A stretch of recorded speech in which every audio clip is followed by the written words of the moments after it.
कहानी की शुरुआत होती है एक ठंडी और क्रूर दुनिया से, लगभग 1001 साल पहले की उस जमीन से, जहां ताकत और राजगद्दी के लिए लोग अपनों का खून भी बहा देते थे। एक बड़ा युद्ध जीतकर राजा ऑरवेंडल अपने भाई फियोनियर के साथ अपने महल लौटता है। घर आते ही वो अपनी पत्नी रानी गुदरुन और बेटे एमलेथ से मिलता है। वह अपने बेटे को एक खास हार देता है, जो उसने एक दुश्मन राजकुमार को मारकर हासिल किया था, एक निशानी की अब एमलेथ भी एक दिन योद्धा बनेगा। दूसरी तरफ फियोनीर भी अपने बेटे थिरोड से मिलता है। सबके साथ कुछ पल बिताने के बाद राजा अपनी पत्नी के साथ अकेले होता है और अपने घाव दिखाकर बताता है कि वह मरना नहीं चाहता जब तक वो युद्ध के मैदान में तलवार लेकर ना गिरे।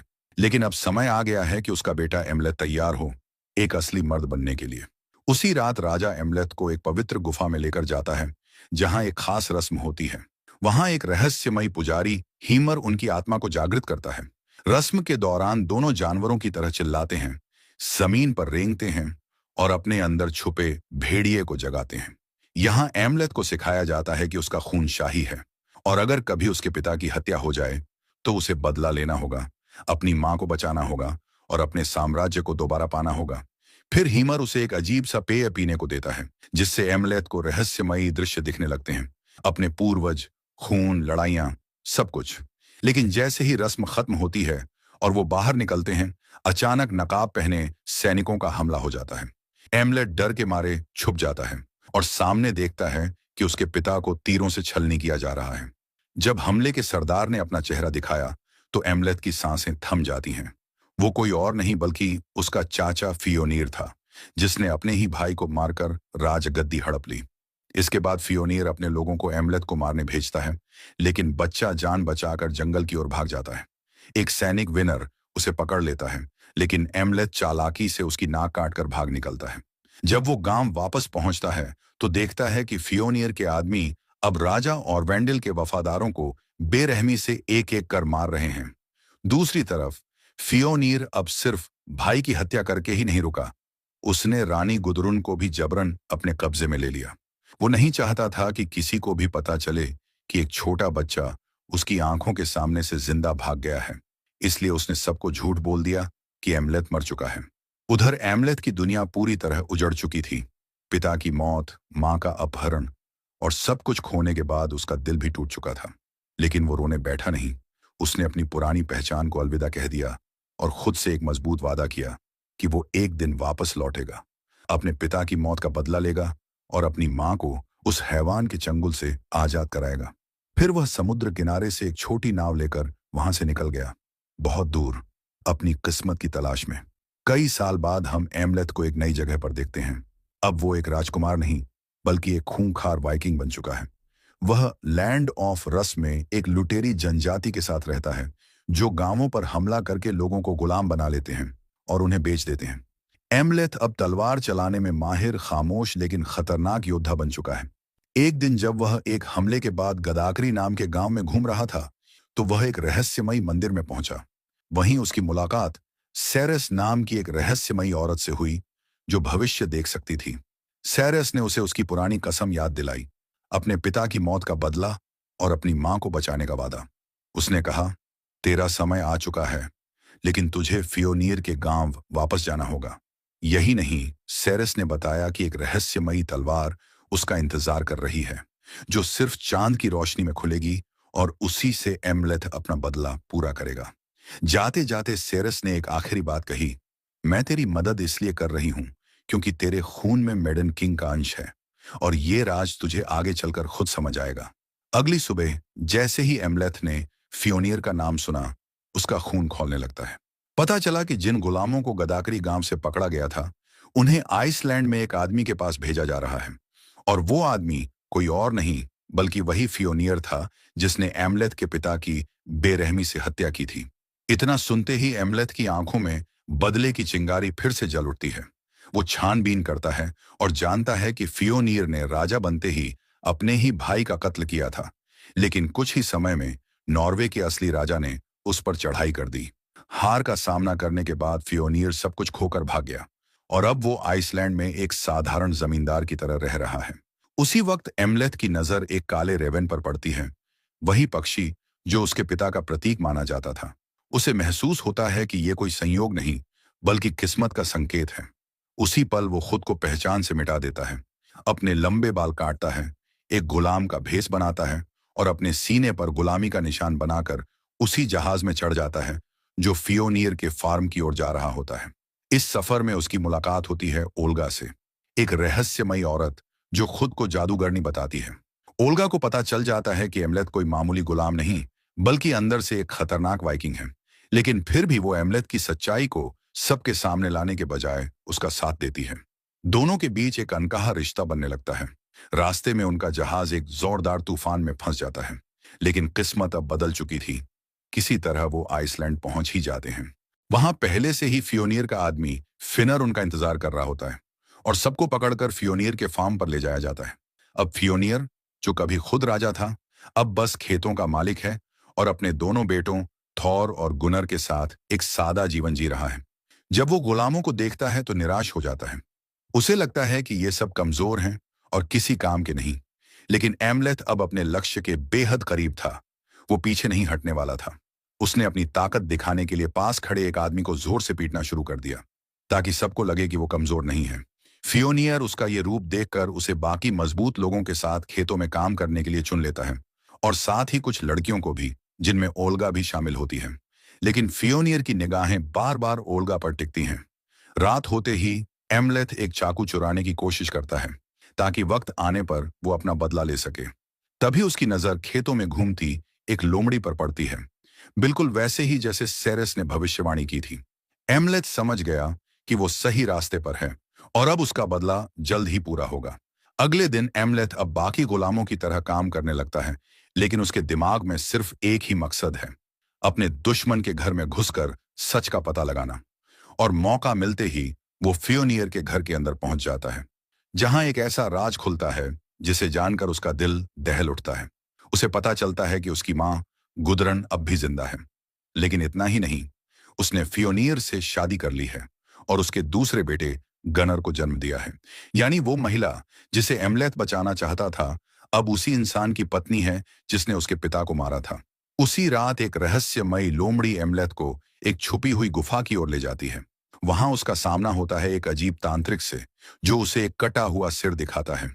ये सिर किसी और का नहीं बल्कि हीमर का होता है, वही आदमी जिसने बचपन में एमलेथ की वाइकिंग पूजा करवाई थी। तांत्रिक बताता है कि उसने हीमर की आत्मा को जिंदा रखा है और अब वह एमलेथ को एक ऐसा हथियार दिलाने में मदद करेगा जो उसके बदले की आग को पूरा कर सकता है। वो हथियार है ड्रैगर, एक प्राचीन तलवार जिसे सिर्फ रात में इस्तेमाल किया जा सकता है। लेकिन यह तलवार एक मरे हुए योद्धा माउंट ड्वेलर के पास है और उसे पाने के लिए एमलेथ को चांद की रोशनी पर भरोसा करना होगा। एमलेथ एक खुफिया कब्र में पहुंचता है, जहां ड्वेलर का डरावना शरीर तलवार को अपने हाथों में पकड़े बैठा होता है। जैसे ही एमलेथ तलवार लेने की कोशिश करता है, ड्वेलर जिंदा हो उठता है और एक भयंकर लड़ाई शुरू हो जाती है। तभी एमलेथ को हीमर की बात याद आती है, चांद की रोशनी पर भरोसा करो, और ठीक वैसा ही करता है। वो ड्वेलर को चांद की रोशनी में खींच लाता है और जैसे ही रोशनी उस पर पड़ती है, ड्वेलर शांत हो जाता है और एमलेथ को एक आखिरी मौका देता है। लेकिन तभी एक चौंकाने वाला पल आता है। एमलेथ को समझ आता है कि ये सब जो वो देख रहा था, वो सिर्फ उसके दिमाग की एक परीक्षा थी। असली तलवार तो अभी उसके हाथ में है और ये हथियार सिर्फ उसी का है। तलवार लेकर जब वो फार्म पर वापस लौटता है, तो फियोनियर का एक खतरनाक कुत्ता उस पर भौंकना शुरू कर देता है। लेकिन एमलेथ भी अब कोई आम गुलाम नहीं रहा। वो कुत्ते पर दहाड़ता है और उसका जोश देखकर कुत्ता भी पीछे हट जाता है। फियोनियर इस हलचल को देखता है, लेकिन उसे कुछ समझ नहीं आता और वो वहां से चला जाता है। अब एमलेथ के पास है वो हथियार जो उसकी किस्मत को बदलने वाला है। अब वक्त था बदले के पहले वार का, लेकिन एक रुकावट फिर सामने खड़ी हो गई। फियोनियर उस रात ओल्गा के कमरे में जाता है, लेकिन ओल्गा चालाकी से उसे बहाना बता देती है कि उसके पीरियड्स चल रहे हैं। फियोनियर गुस्सा होकर वहां से चला जाता है और बाहर खड़ा एमलेथ सब कुछ चुपचाप देख रहा होता है। उसे एहसास होता है अब हमला करने का सबसे सही मौका है। लेकिन तभी सूरज की किरणें आसमान में फैलने लगती हैं और क्योंकि उसकी जादुई तलवार सिर्फ रात में काम करती है, वह बिना हमला किए वहां से हट जाता है और तलवार को छिपा देता है। अगली सुबह एमलेथ ओल्गा को अपनी तलवार के रहस्य के बारे में बताता है और अपनी असली पहचान भी उजागर करता है। ओल्गा बिना किसी डर के उसका साथ देने को तैयार हो जाती है, क्योंकि वो भी फियोनियर की कैद से आजाद होना चाहती है। लेकिन एमलेथ का बदला सिर्फ फियोनियर से नहीं है, वो अपनी मां गुदरन को भी बचाना चाहता है, जिसे वो अब तक एक बेबस गुलाम समझता है। इसके बाद फियोनियर अपने बच्चों और कुछ गुलामों को लेकर गांव के मुखिया के पास जाता है, जहां एक खतरनाक और जानलेवा खेल होने वाला होता है। इस खेल में दो टीमें बनती हैं और नियम साफ हैं, या तो जीतो या मरो। खेल शुरू होते ही मैदान जंग के मैदान में बदल जाता है। एक एक कर खिलाड़ी गिरते हैं और अंत में सिर्फ दो लोग बचते हैं, एमलेथ और एक दानव जैसे ताकतवर खिलाड़ी। लेकिन तभी फियोनियर का बेटा गनर, जो गुस्से में होता है, अचानक बॉल उठाकर भागने लगता है। उस भारी भरकम खिलाड़ी को यह बात पसंद नहीं आती और वह गनर पर हमला कर देता है। तभी नायक की तरह एमलेथ बीच में आता है और गनर की जान बचाते हुए उस दरिंदे को खत्म कर देता है। इस बहादुरी के बाद फियोनियर के खास आदमी थोरी जश्न के दौरान एमलेथ को बधाई देता है और बताता है कि अब वो बाकी गुलामों से ऊपर है। उसे कम काम मिलेगा, दूसरों को आदेश देने का हक मिलेगा और सबसे बड़ी बात, अब वह एक महिला भी चुन सकता है। और जब यह विकल्प ओल्गा के नाम पर आता है, तो एमलेथ बिना वक्त गंवाए उसे चुन लेता है। वो दोनों जंगल की ओर चले जाते हैं। वहां वे एक दूसरे से अपना प्यार जताते हैं और अपने बदले की तैयारी को अगले स्तर पर ले जाते हैं। ओल्गा अपनी जादुई ताकत से धरती मां से मदद मांगती है और उन्हें कुछ खास मशरूम मिलते हैं, जो आगे चलकर एमलेथ के मिशन में बेहद काम आने वाले हैं। अगली सुबह एमलेथ ने वैसे ही काम किया जैसे बाकी गुलाम करते थे, लेकिन रात में उसने गनर के दो आदमी मार डाले और उनके शव चौराहे पर लटका दिए। ये देखकर गनर बहुत गुस्सा हो गया। उसे लगा कि यह हमला क्रिश्चियन लोगों ने किया है। फियोनेर ने अपने पंडित को बुलाकर इस हमले की जांच कराई। पंडित ने कहा कि यह हमला आसान नहीं था और जो भी इसे कर रहा है वह बदले का प्यासा है। उसने परिवार को बचाने के लिए एक लड़की की बलि देने का फैसला किया। जब पंडित बलि की तैयारी कर रहा था, तब एमलेथ ने जानवरों की आवाजें निकालकर शोर मचा दिया।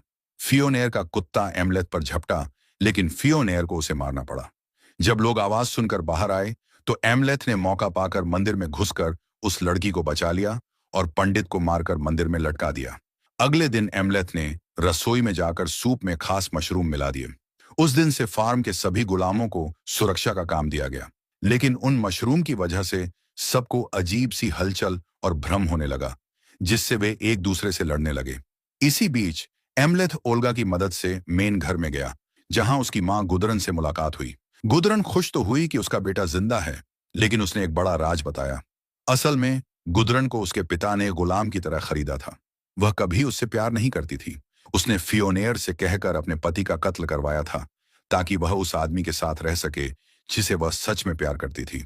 उस दिन वह चिल्लाने की जगह हंस रही थी। एमलेथ ने सोचा कि शायद उसे भी गुदरन को मारना चाहिए, लेकिन गुदरन ने कहा कि वह जानती है कि एमलेथ उसे कितना प्यार करता है। अगर एमलेथ फियोनेर और थोरियर को हरा देगा, तो वह उसे अपना राजा मान लेगी और दोनों साथ मिलकर राज कर सकते हैं। फिर गुदरन ने एमलेथ को चूम लिया, जो अजीब था क्योंकि वह उसकी मां थी। लेकिन एमलेथ उसके जाल में फंसने वाला नहीं था। उसने तुरंत थोरियर को मार दिया, जो उसके बिस्तर पर था। इसके बाद एमलेथ ने ओल्गा को पूरी सच्चाई बताई। अब गुदरन को भी पता चल गया था कि उसकी असलियत क्या है, इसलिए वह अब गुलाम बनकर फार्म पर नहीं रह सकती और कहीं छुपने चली गई। अगली सुबह फियोनियर ने अपने बेटे की लाश देखी और वह बहुत गुस्से में था। तभी गुदरन ने उसे एमलेथ की असलियत बताई। यह जानकर फियोनियर ने सारे गुलामों को मारना शुरू कर दिया। जब ओल्गा की बारी आई, तभी एमलेथ वहां पहुंच गया। इस बार उसने अपना राजकुमार वाला नेकलेस पहना था और अपना असली नाम भी बताया। उसने फियोनियर को अपने बेटे का दिल दिखाया, जो उसने कल रात थोरियर के शरीर से निकाला था। फियोनियर ने अपने आदमियों को एमलेथ पर हमला करने को कहा। अब एमलेथ अकेले ही सभी सैनिकों से लड़ने लगा। इसी बीच ओल्गा वहां से भाग गई। बाद में एमलेथ ने खुद को फियोनियर के सामने सरेंडर कर दिया। फियोनियर समझ रहा था कि अब लड़ाई खत्म हो गई है और उसने अपने बेटे का दिल भी पा लिया है। लेकिन एमलेथ ने बताया कि वह दिल उसके बेटे का नहीं, बल्कि उसके कुत्ते का था। फियोनियर गुस्से में आ गया और उसने एमलेथ को एक कमरे में बंद करके मारपीट करने के आदेश दे दिए। कई घंटों की पिटाई के बाद भी एमलेथ ने दिल के बारे में कुछ नहीं बताया। फियोनियर को अपने बेटे का अंतिम संस्कार करना था, इसलिए उसने बाद में हिसाब किताब करने का फैसला किया। जाने से पहले फियोनियर के एक सैनिक ने एमलेथ की तलवार को बेकार समझकर कमरे में फेंक दिया, क्योंकि तलवार बाहर नहीं निकल पा रही थी। जब वे लोग चले गए, तो कई काले कागज वाले कौवे और एक अनजान आदमी वहां आ गए। उधर फार्म पर सभी लोग थोरीर के अंतिम संस्कार में व्यस्त थे। जब फियोनियर के लोग एमलेथ को मारने वापस आए तो एमलेथ वहां मौजूद नहीं था। एमलेथ को अजीब अजीब चीजें दिखने लगीं, जैसे वह घोड़े पर बैठा है और एक वेलकरी उसे चला रही है। लेकिन जब उसकी आंख खुली तो पता चला कि असल में ओल्गा ने उसे बचाया था। एमलेथ को लगा कि ओल्गा का साथ उसके लिए बहुत खास है, इसलिए वह उसके साथ भाग गया। बहुत सफर करने के बाद वे समुद्र के किनारे पहुंचे और वहां एक नाव में बैठ गए। नाव पर एमलेथ ने ओल्गा के गले पर जख्म देखा, जो फियोनीर के खंजर का था। जब उसने जख्म को छुआ तो उसे अपने पूर्वजों के दर्शन हुए और पता चला कि ओल्गा 2 बच्चों की मां बनने वाली है, जिनमें से एक भविष्य में मेडन किंग बनेगा। यह सुनकर एमलेथ खुश हुआ, लेकिन वह जानता था कि फियोनीर जिंदा है तो उसके बच्चे सुरक्षित नहीं रहेंगे। तब उसे तांत्रिक की बात याद आई और उसने फैसला किया कि अब वह फियोनीर को मार डालेगा। रात को एमलेथ फार्म में घुस गया और एक एक करके सैनिकों को मारना शुरू कर दिया। जब वह मेन घर पहुंचा तो गुदरन ने उस पर हमला किया, लेकिन एमलेथ ने उसे भी मार दिया। तभी ग्नर ने पीछे से हमला किया, पर एमलेथ ने उसका भी कत्ल कर दिया। फिर फियोनीर वहां आया और अपने परिवार की लाशें देखकर उसने एमलेथ को नर्क के दरवाजे यानी वोल्केना हेल्का में मिलने को कहा, जहां वे आखिरी लड़ाई लड़ेंगे। एमलेथ इस पल का इंतजार कर रहा था। वह जख्मी होने के बावजूद वोल्केनो की तरफ चल पड़ा। जाने से पहले उसने गांव को जलते हुए देखा, जिसे उसके साथी गुलामों ने आग लगाई थी। फिर वह फियोनीर से वोल्केनो पर भिड़ा। दोनों ने जबरदस्त लड़ाई की। एमलेथ जख्मी था, इसलिए फियोनीर उस पर भारी पड़ रहा था। लेकिन फिर एमलेथ का गुस्सा उसे ताकत दे गया। उसने भी फियोनीर को मारना शुरू कर दिया और अंत में दोनों एक दूसरे को मार डाले। मरते हुए एमलेथ ने आखिरी बार देखा कि ओल्गा उसके दोनों बच्चों के साथ बैठी है। और इसी के साथ यह फिल्म खत्म हो जाती है।